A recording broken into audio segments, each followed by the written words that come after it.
it frustrated me because no one talks about the sheer strength that you have to sit and be comfortable by yourself.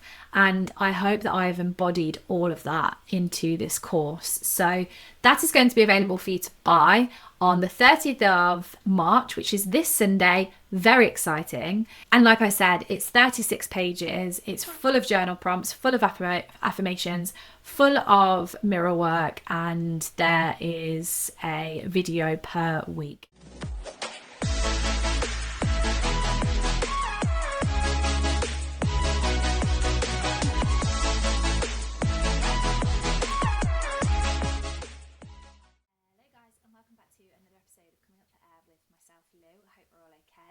I have had the busiest week. I have literally not stopped this week. I have some very exciting news that on Sunday, the 30th of March, my first ever course is going to be released for you guys to buy. Now, I have spoken about doing courses. I've spoken a lot more on my Patreon about doing courses, and it is something that I have put my whole heart into. And I was going to do a course on no contact first because a lot of people contact me about going no contact, but I released my 100th episode 2 weeks ago. That podcast episode has just got so many hits. I got so many DMs, and it just made me realize that I think you guys want and need something like that more. So I was finalizing that all weekend. I was literally working on it all the way up until 11 o'clock last night because I have put it out to my Patreon users first. So I always talk about my Patreon. I know I do. It's $4.50 a month. You get 2 extra episodes a week. You can sign up following the link to my Stand store in my bio. But as like a thank you for everybody that's been there, because I've got Patreon followers on there that have been there since I first started it, well over I think a year ago now. As a thank you, I just wanted to gift them the course, and so they have access to that. They are almost like the guinea pigs of the course, so hopefully I'll be able to get some nice reviews in from the course, and I'll be sharing them as well if you're unsure. But I have spent the last 2 years creating as much free content as I possibly could, and I wanted to be able to design something that you know is going to be worthwhile. And I'm hoping that in creating all this free content, you have sort of been able to trust me, and trust me with your heart, trust me with your breakup, and that you will trust me now to be able to guide you on the next steps of going through your breakup. The course isn't just me sat there being like, oh my God, become the strongest version of yourself. I talk about how important it is to acknowledge your feelings most days. I talk about how you have to create boundaries to protect yourself now. If you're not going to protect yourself now, how are you going to protect this version of yourself that you're trying to become, trying to create?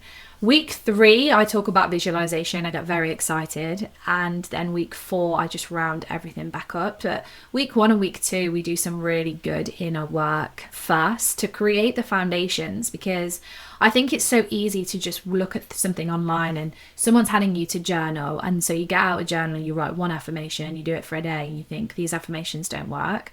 And so hopefully in this course, I encourage you to do it daily, and you've got guidance. So there's 36 pages, 4 videos, which amounts to about 2 hours worth of content. The videos are half an hour each. I talk you through exercises, and then even at the end of each week, I summarize what was in the video. So if you miss anything, you can go back to the video summary. I have literally put my heart and soul into it. And like I said, the courses that I bought were crazy when I was going through my breakup. They were, manifesting your ex back and stuff, and they were from people that I didn't know. It was just a quick Google search, and then I'd find somebody that was claiming to be a breakup guru and a therapist or whatever. And looking back now, that is the whole motive of me putting free content out on the internet. And in that hour episode, I barely scraped the surface of what I wanted to talk about. I can't cram everything into an hour's worth of an episode. So the course has been my opportunity to be able to literally spread my wings and get everything that I wanted to get down on paper, on a video. And fingers crossed, it's going to be a tool that you guys can use to aid your healing, but to also put your mind at rest that, you know, better days are coming. And it's funny because I had a comment off someone the other day that was like, Lou, I've listened to your episodes from day one. I can really tell that you've got a spring in your step at the moment. You know, your content is just positive and you radiate positivity, which is so nice because I spent so long not being that version of myself. And it was hilarious because they were like, have you met somebody? Is that why you've got a spring in your step? And that has really prompted me to do this episode, because I was like, no, I haven't. I'm so secure in being single. It's really strange. Like, I never thought I would be this person. So that course is kind of like a product of my healing, and I always say that I'm a positive product of healing because I took my time. And I talk about this on my Patreon a lot, the fact that getting into a relationship after coming out of a relationship is the easy part of moving on. Because we attach moving on with just finding someone new. We don't say so-and-so's moved on because she's bought a house, she's got new friends, she's taken up new hobbies. Moving on is not just moving on to another person. That is the easiest part of moving on, and that's why people jump from relationship to relationship to relationship to relationship. Because your ex will say, I've moved on, and what they actually mean is, I've just brought somebody new into my life. Moving on is a whole world of things put together. And I know that I've said this before, you know, when my ex stood in front of me and said, we just want you to move on. And I remember thinking, not at any point has anyone said to me, oh my God, like, Lou's moved on. She's got a new house. Like, she's living a whole new life. Like, you know, I don't recognize the people in her Instagram. I know she's got new friends.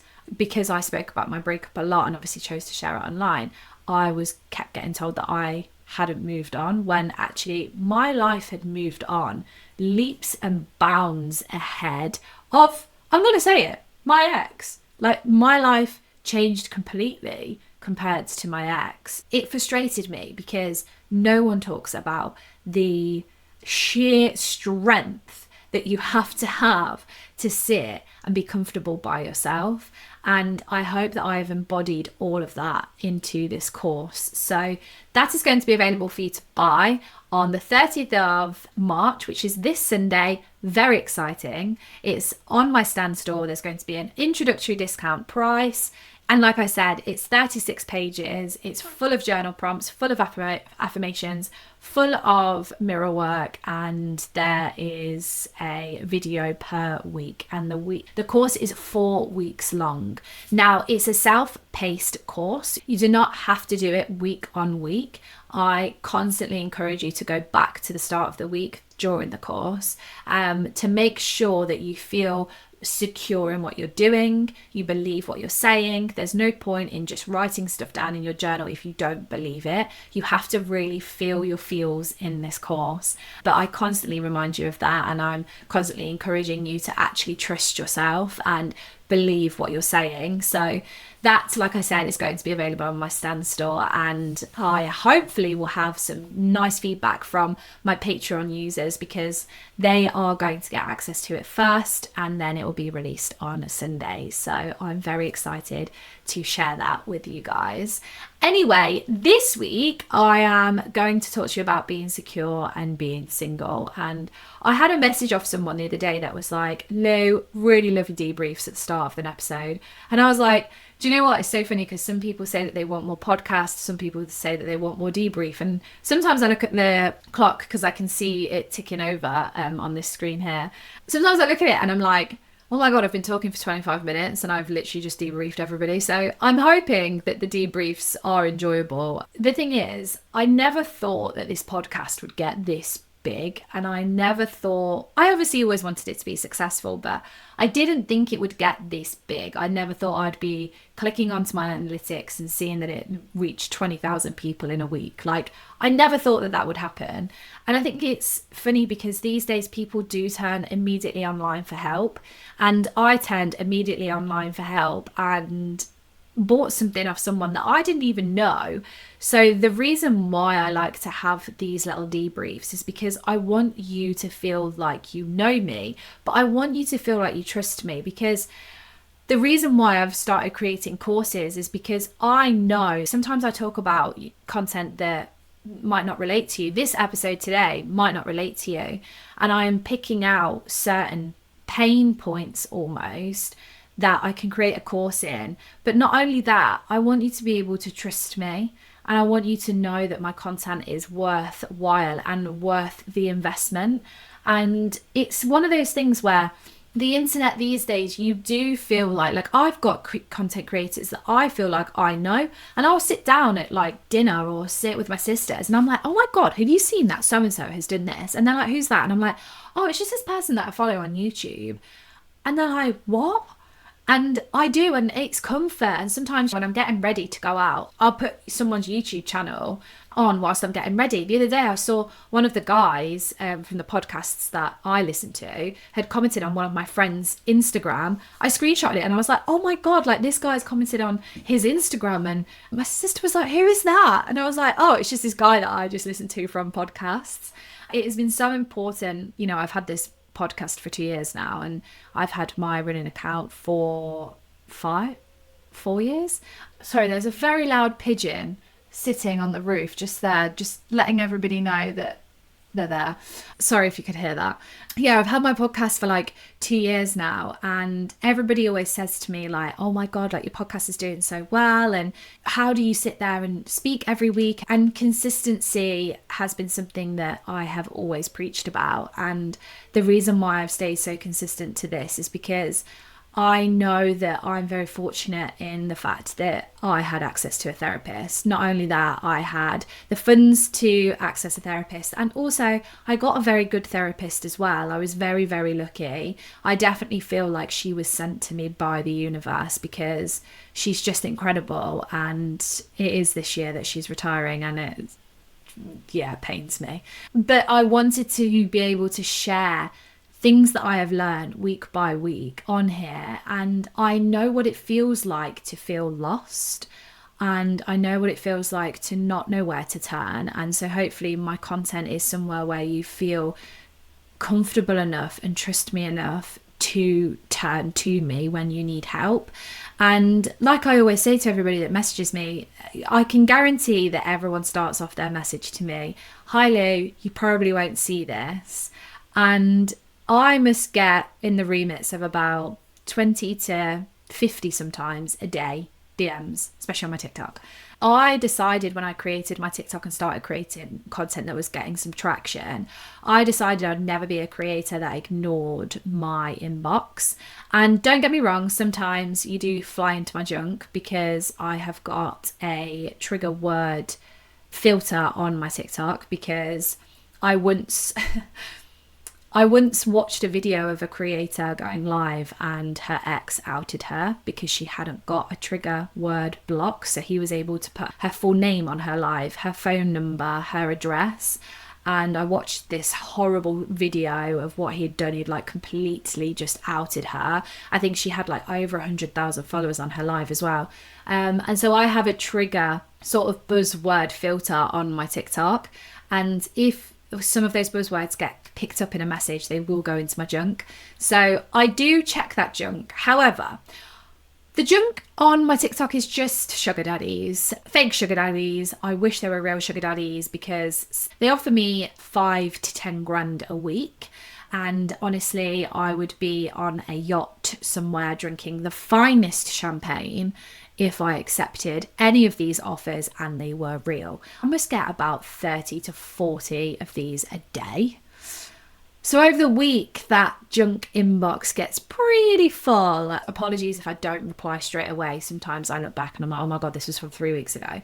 But I'll always empty the junk out every 2 weeks. It gets a little bit tiresome as well, having to like manage the other inbox as well.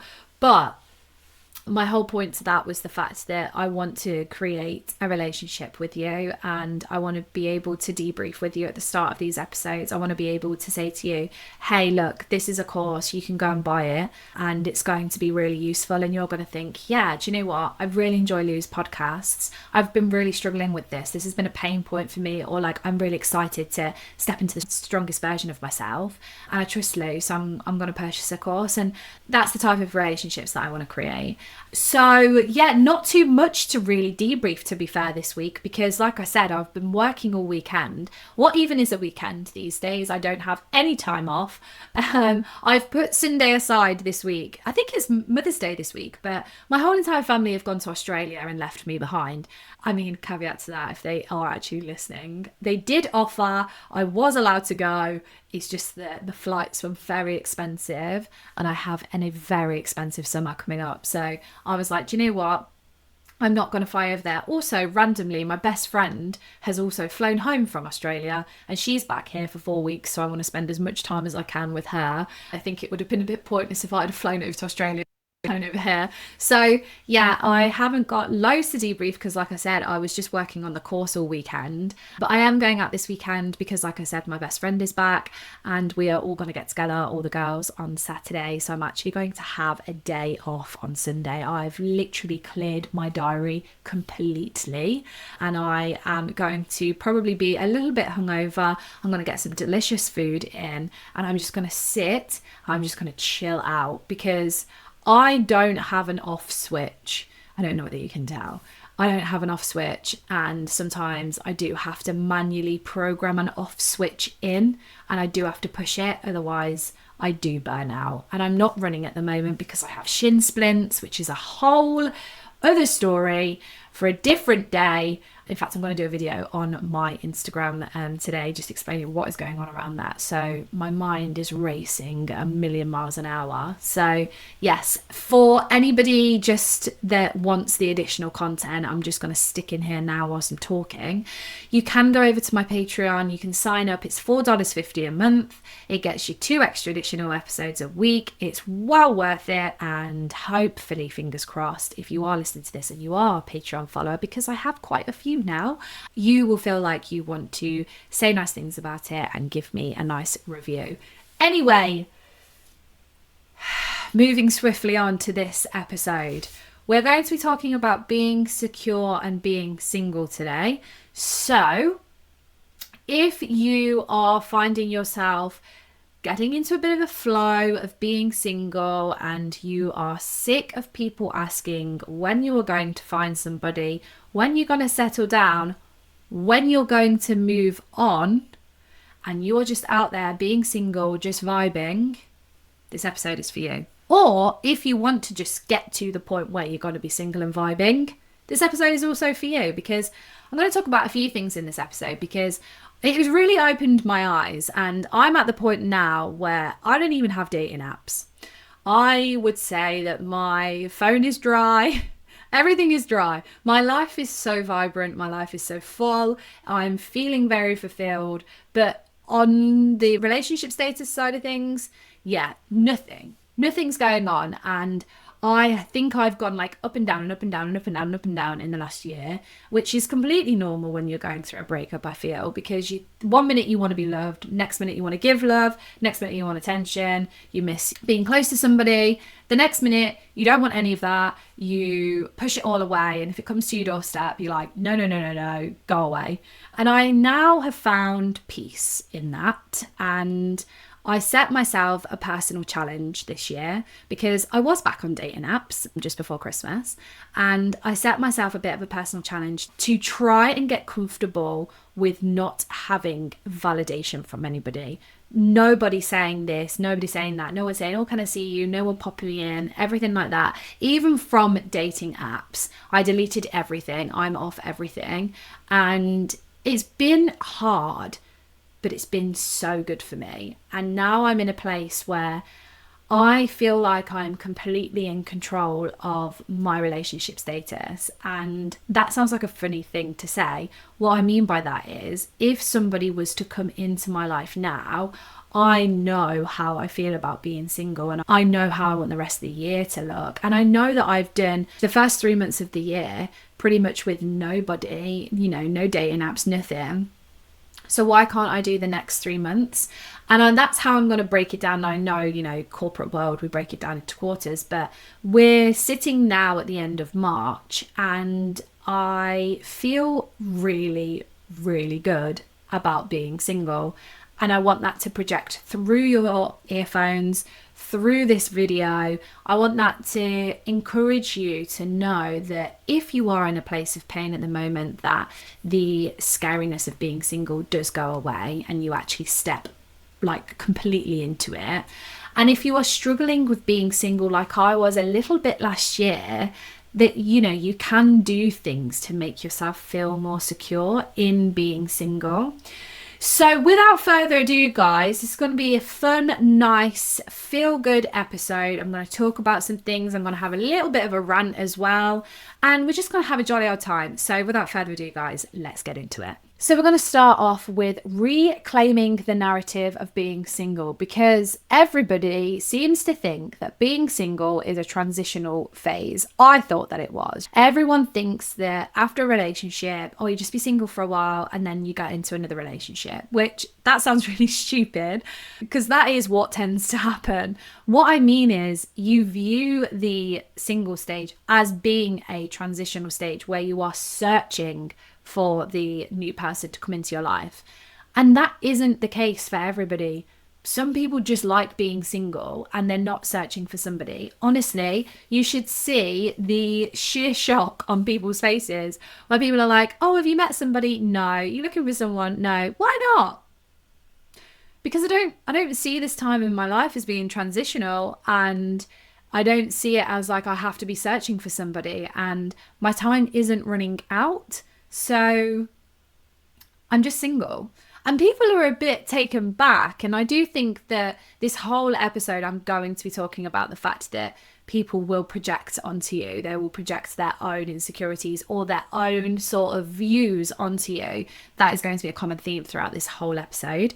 But I think people actually don't realize that it is really hard to shift your mindset from like, I'm missing something because I obviously had someone in my life for 14 years, to like, I am whole on my own and I'm missing someone, to I am whole. You realize that anybody that comes into your life is only going to contribute to it and make it better. You don't need somebody to contribute to your life to make it better. They are just going to do that.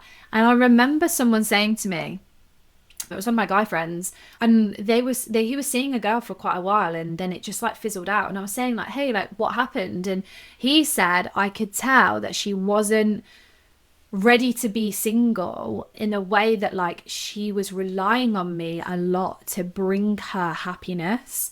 And it was almost like the things that she was saying were quite a lot of pressure in terms of like the fact that she was still grieving her old relationship, and that like she was looking for somebody to make her happier. She wasn't happy on her own.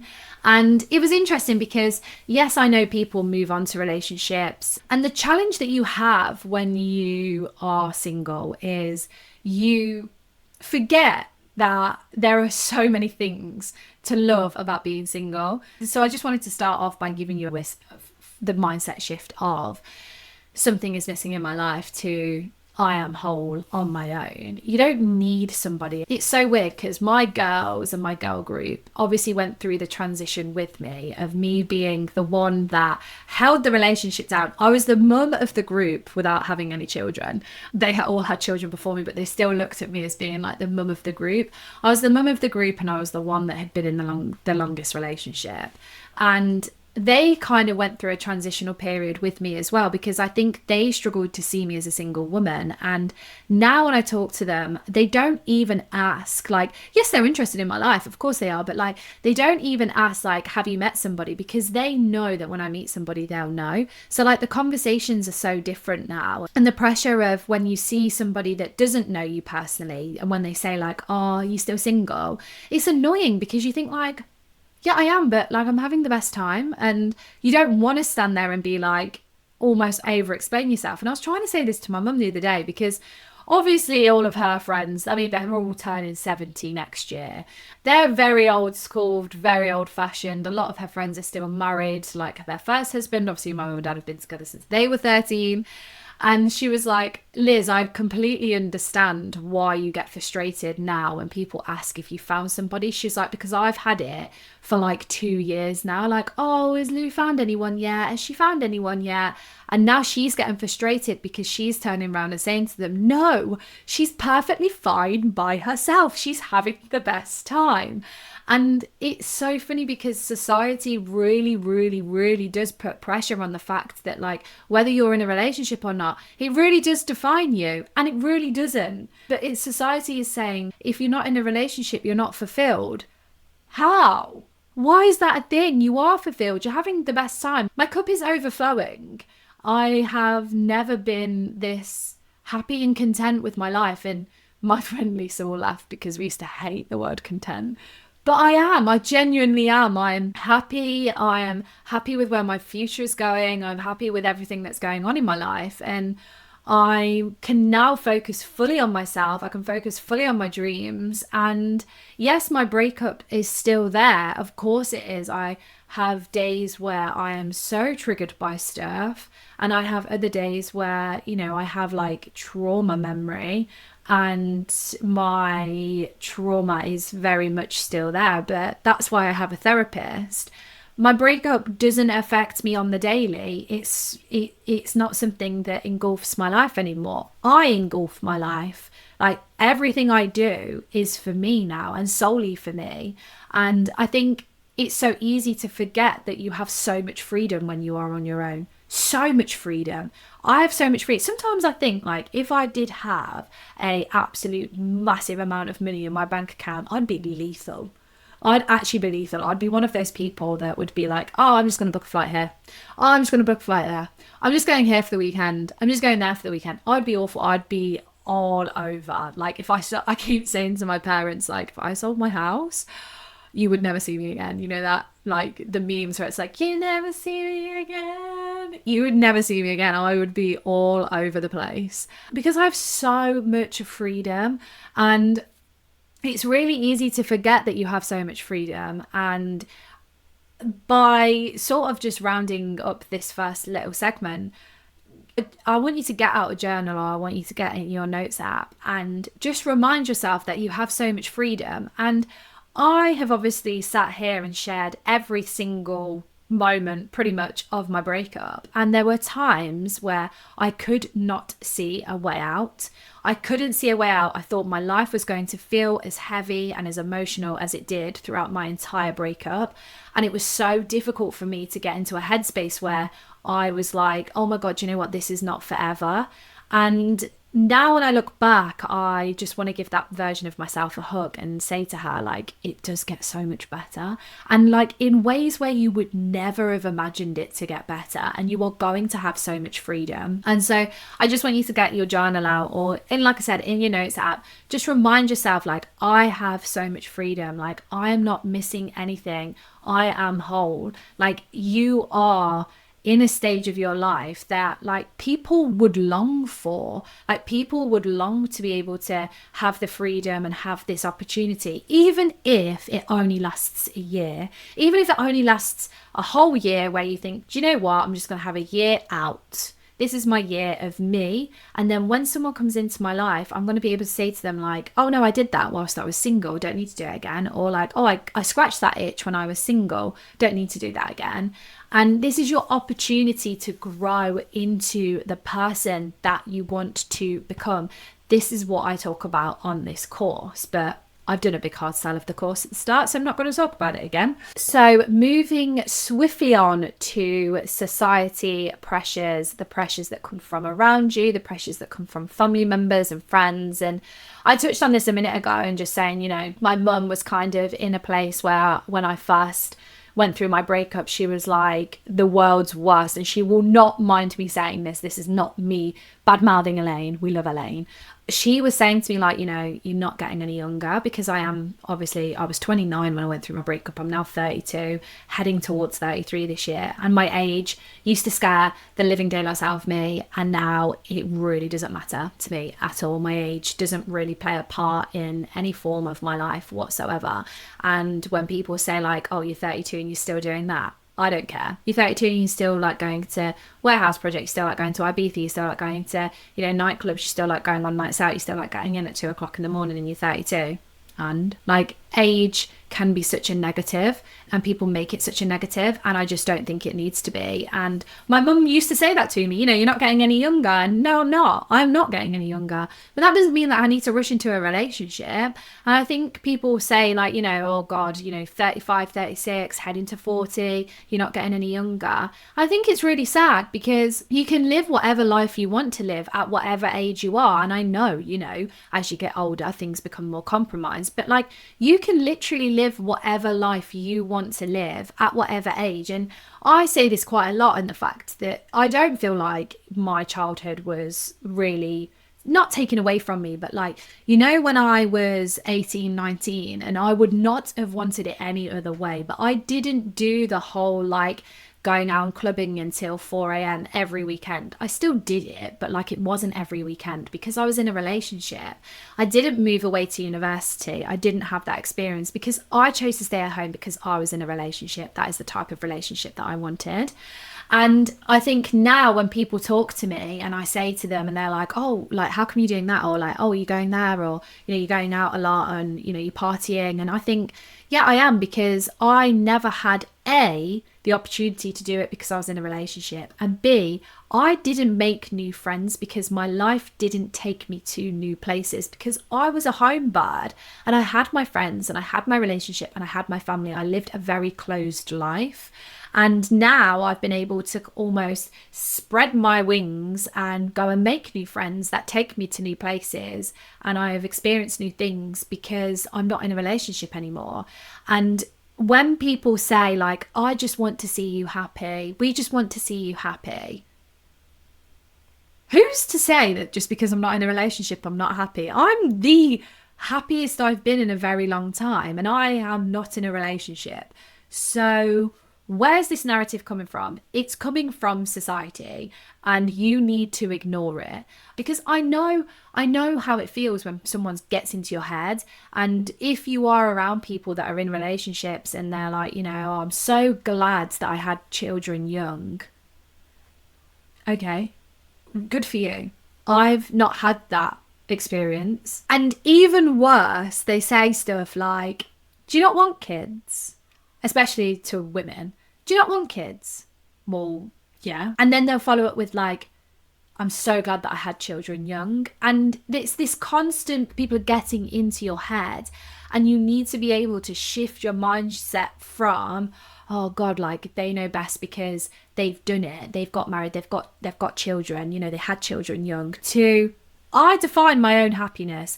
But not only that, I am the creator of my own life. And at the minute, if it doesn't feel right, it's not right. And so if it doesn't feel right to jump into a relationship, don't do it. Just because there's people around you that are saying, we just want to see you happy, or, oh God, like you're not getting any younger. They're not living your life. They have not got the same dreams as you. And I will say this again and again and again, they're not in your head. They're not in your head. You choose to tell people what you want to tell people. You don't tell them everything. Christ. If I sat down and sat in front of all of my friends and told them every single day what I do every single day and what the goal is and why I do it, they would think I was insane. And if they sat down and they told me about how they were planning their third child, or, how they were spending their money on a loft conversion, for example, then I would think, you could probably spend your money on, countless holidays, or, going to experience something new. But it's none of my business. Just like my life's none of theirs and their life's none of mine. You have to block these people out. And yes, they might be your family and it might be really hard. But what you need to do now is get to grips with the go-to response. I have nailed this because it drives my mum mental. I literally say to her, I'm having the best time. I'm really happy focusing on myself at the moment. And people are going to turn around and say, well, but nothing. I spent a year of my life broken, literally working at 10% of myself. I was a shadow of myself. I didn't recognize myself every single time I woke up in the morning. I could barely eat, barely sleep, barely breathe for a year. And I'm sat in front of you now saying, I am the happiest I have ever felt. Just accept it. And shut them down. And I know I've used my mum as an example. She's not as bad as I'm making out. But like, to begin with, it was like a shock to everybody. They were used to seeing me in a relationship. My mum had planned her grandchildren that she was going to have from me and my ex. Me and my ex openly spoke about like what we were going to call our children, to the point that when my brother had his first child, he double checked what our baby name was. And we hadn't even planned children, but I was so adamant that that was my child's name and that was the name that we were going to have. And everybody knows it because we spoke about it. And so like my mum found it really difficult because I was always the daughter that was in the relationship. I was always the one that, oh, it's okay because Liz and so-and-so can come and pick us up, or, we'll just get so-and-so to do it, just get our ex to do it. And he would help out my dad and everything. So it was a huge shock for her as well. So I know that I've just like battered my mum a little bit there, but she had to process it as well. And she had to get used to seeing me single. And like I said, like my friends have had to get used to seeing me single. And I know that every single time I see my best friend when she comes back from Australia, and she'll say to me like, oh, you didn't say that last time, or like, it's so nice to see you at this stage of your life. And like I said to her when I saw her when she flew home, she was like, have you got anybody? And I was like, no. And she was like, that's fine, like that's okay. So yeah, you have to block out the noise, because the noise will infiltrate your brain and you will think, oh my god, I need to find somebody. Not, I define my own happiness. I define my own happiness and I'm the creator of my own life. It's so important to be able to do that in order to be able to feel secure in the life that you are living at the moment as a single person. So the next thing I want to talk about, and I did say in the introduction that I was going to have a bit of a rant. This is my rant. The vulnerability of being single is huge. And this might sound like something that you didn't expect me to say, because I've just told you that you have to be secure, you have to be strong, and the word vulnerable doesn't really come into being single until it does. And as a single person, people will think that absolutely everything you do, the end goal is a relationship. And I was so naive to this. And I'm going to dig deep into this, because this is something that I think every single person needs to hear, because I got in my own head about it. And it does upset you as a single person, but I was always protected by the fact that I was in a relationship. So everybody that I knew in my town knew, or everybody that knew my ex, and everybody knew that me, everyone knew that we were together. And so I could go out and literally talk to anybody, because it was like, she's in a relationship. And you kind of just get like struck off. It's like, oh, she's in a relationship. It doesn't matter who she's talking to. Now, I'm specifically talking about, for me, the opposite sex, because I'm straight and I find men attractive. But being single is really difficult, and you have to get secure in being single, and you have to get secure and confident in yourself in being single, because people will point the finger at you constantly. It doesn't matter who you are, where you are, and who you're talking to. Being single, you make yourself very vulnerable by being single. And for ages, I was going out when I found my spark back and going out, and I was just talking to people, and all of a sudden, little comments of, oh my god, she must fancy him, oh my god, she's trying to go after him. And I was shocked, because I was like, hold on a second, I've always been protected by my relationship, because people would never point the finger at me because they knew that I was in a relationship. That completely disappears when you're a single girl. Trust me, or guy.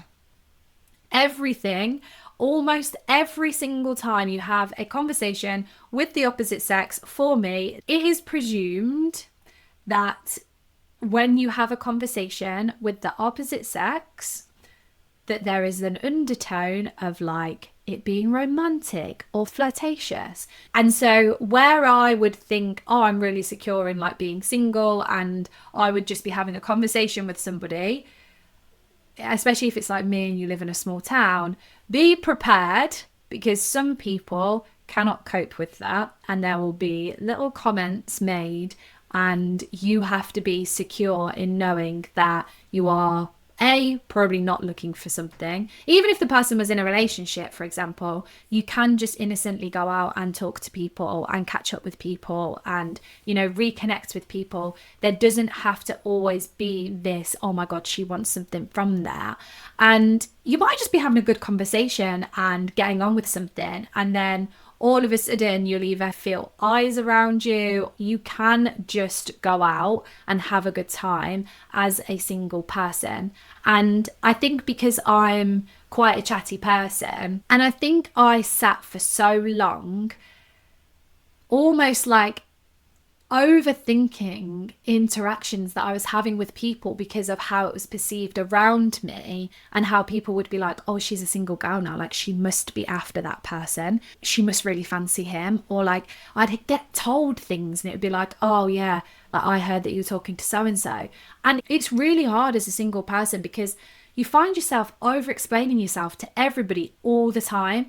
And I found myself, especially last year and more so recently, I feel like I'm constantly explaining to people like, we can just have a conversation. And this is what I mean by you become vulnerable and you need to be confident, because you need to be confident in the fact that, like, you know that not every single conversation has to be flirtatious. Not every single conversation has to have an undertone of like romance. Not every single conversation is going to end up you going home with somebody that evening. And this is what I wanted to come back to in like, people will project their own insecurities onto you. And I have a few experiences of this, and it's not nice, because I know for a fact that if I was in a relationship and I saw two people like talking, I wouldn't then be like, they're going home together, or like there's something going on between them two, because I'm in a relationship and I just wouldn't project that out because I don't think that way. But you have to remember that some people do think like that, because unfortunately some people do carry guilt of, it's nothing to do with you. These comments and the little things that, you know, that are making you feel a bit vulnerable being single, they're nothing to do with you. You're secure in being single. You don't owe anybody an explanation. You're out, you're living your life. And it frustrates me as a single girl because I've seen it more and more and more. And I've heard it being said more and more and more as well about other single people. And I just think like, they might just be out. Being single is so hard because I'm accused of like texting someone, talking to someone, or like going home with somebody else. And I have this really funny story. So me and my sisters don't look alike. My two elder sisters are like twins, and I am just the anomaly of the family. I don't look anything like them. My friends will probably say different, but I don't look anything like them. Anyway, more so now I've got lighter hair. Anyway, I'm more my dad's side of the family, they're more my mum's. And years ago, and I was in a relationship, but this is how easy it is to get things misconstrued and how irritating it is for a single person. But I was actually in a relationship, and my ex got a message from somebody, and we were away at the time, we were in Wales. He got a message from somebody saying, hey, so sorry to have to message you this, but like I seen Liz getting in a taxi with someone last night from town. And like, so husband was like, I just got this really random message that like you were in town last night. And I was like, oh my God, reply, play the macaroni game. So replied, and I said, just say like, what was she wearing? Like, who did she go home with? So it turns out we knew the person that was in the taxi. I called my sister. Were you out last night? She's like, yeah, it was diabolical. I ended up getting a taxi home with so-and-so. This person that we knew, a guy that we knew. And he went back and he was like, oh, like, what time was it? Blah, blah, blah, blah. And he was like, I'm so sorry. Like, I even called her and said, like, what the hell are you doing? She completely ignored me. She got in the cab with this guy. I'm so sorry to have to be the one that tells you this. So we sent this person a picture of us together in Wales. And my ex was like, I think you might have got a mistaken for your sister. Wasn't horrible about it. Like, didn't think that it was like, anybody was creating drama. It was an easy mistake to make.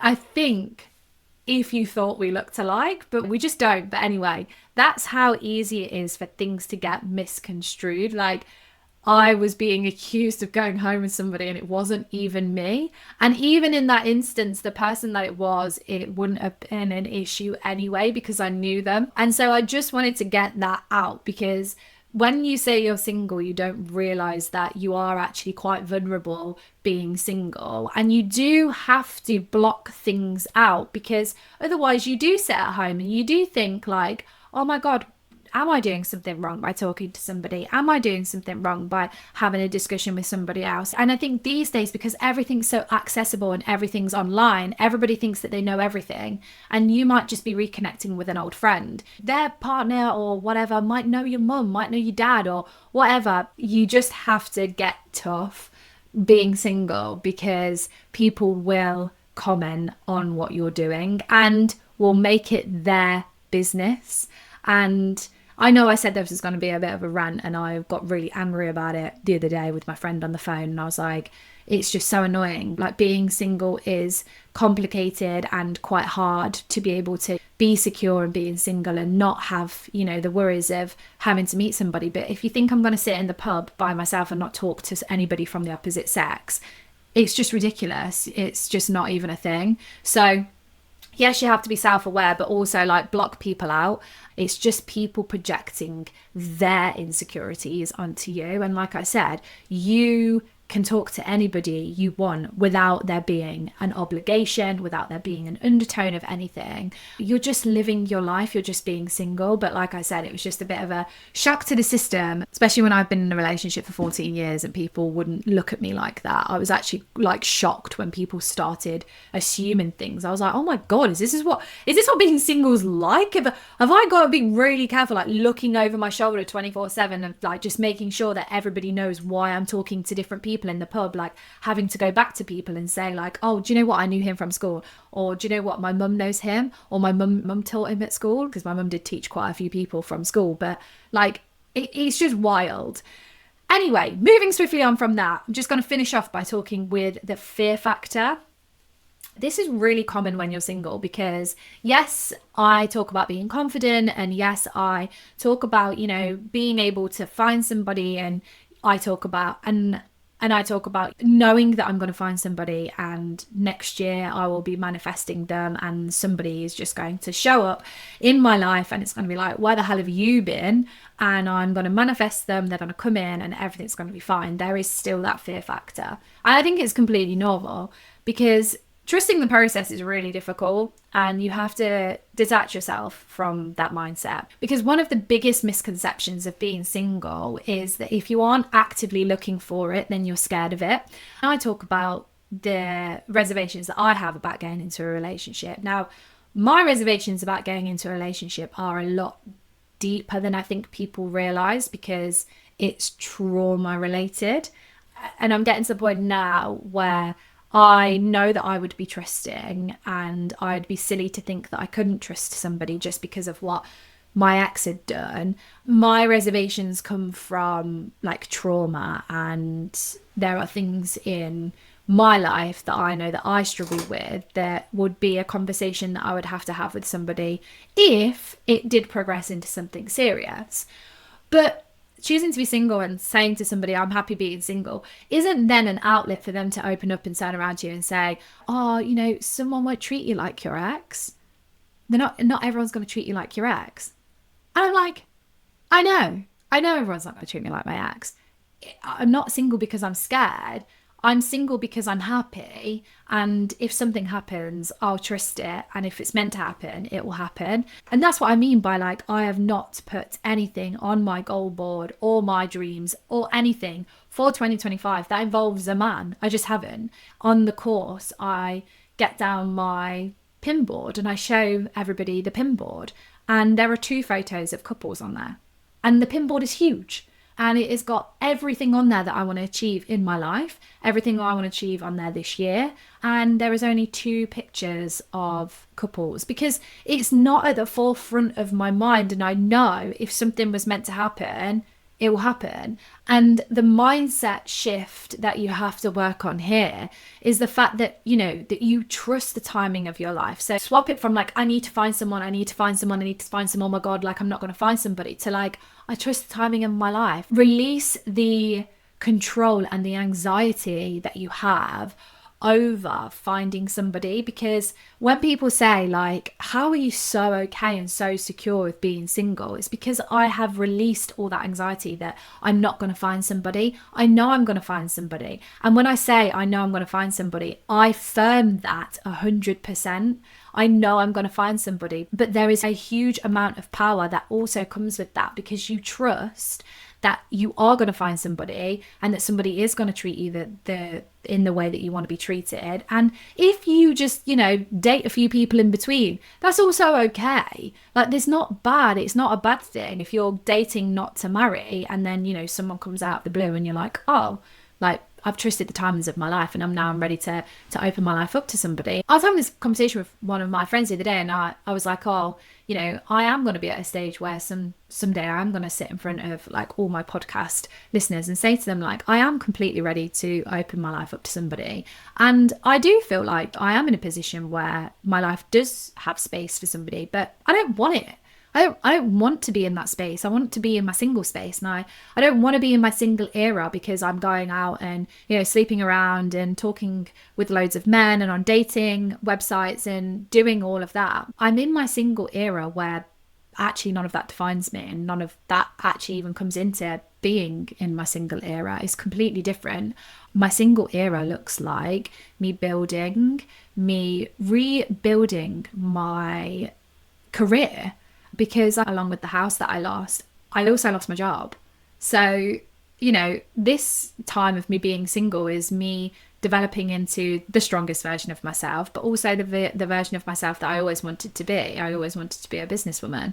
So when people say like, oh yeah, I bet you're just going out and having fun being single, they don't say, oh, I bet you're having loads of fun being single, building your dreams, your house, renovating a property, spending time with your family. They all just say, God, I bet you're having loads of fun sleeping around, dating loads of men, going on dates, going out for dinner. And you're like, society again has kicked in and made being single all about then getting into a relationship. It drives me insane. But the most important thing, and the thing that you need to remind yourself, and if you take anything away from this episode, is the fact that your life will be so much more fulfilled when you literally block everybody out, take away the pressure, and understand that being single isn't a transitional period. Being single is a part of your life that you are going to look back on. And when I sit and I tell my children that I went through a huge breakup, because my podcast is still probably going to be going, because fingers crossed it's going to be going forever. And I say, you know, like, I started this podcast off saying that I was so heartbroken, I couldn't ever imagine being single. And my listeners have heard me transition through to the place where I am now, where I'm like, I love being single. I love being single. I love my life. And I would actively encourage them to spend a period of their time and their lives single. And I think that's why my parents struggled so much, because they've never done it. Never been single. And my mum used to sit and cry with me and say, like, I wish I could advise you. I didn't have, God bless them, and I'm so glad that they are that way inclined, but like, I didn't have parents that were able to say, like, when I went through my breakup, when I went through a divorce, like, my parents weren't like that. They never broke up. They got together and they stayed together, and now they're turning 70 together, which is so cute. But like I said, there is power in trusting that everything is going to come to you at the right time, because that is a very, very powerful place to sit. And I now, like I said, with, you know, just going back to what I said about my little mini rant and stuff, like, you are so powerful as a person when you can turn around and say, I'm single, number one. Number two, I don't need your opinion on it. And, you know, I know that sometimes people's opinions come from good places, but I don't need your opinion on me being single. And three, I will go out and live my life however I want and talk to whoever I want without judgment, because this is the life that I have chosen for myself. And so stand in your confidence. You are confident. Like, stand in the single confidence. You don't owe anybody an explanation as to how you are living your life. You don't need to be on the dating apps. You don't have to be in a relationship to prove to everybody that you've moved on, to prove to your ex that you don't need them, you don't think about them anymore. You don't need to be doing that. You need to be just focusing on how you are going to fill up your cup every single day as the single person that you are, and the single person that you are proud of, because your life is still full, your happiness is still valid, and the choices you are making are completely your own. And so if you have enjoyed this episode, then please let me know. I have enjoyed doing it. I love speaking on my life now. I absolutely love encouraging people to actually step into being a single person, a confident single person. And like I said, guys, if this has resonated with you and you think, oh, I do actually want to try out the course, then that is going live on Sunday. Let me know your thoughts. If not, guys, I will see you back here next Friday for another hour episode. Look after yourself, guys. Bye.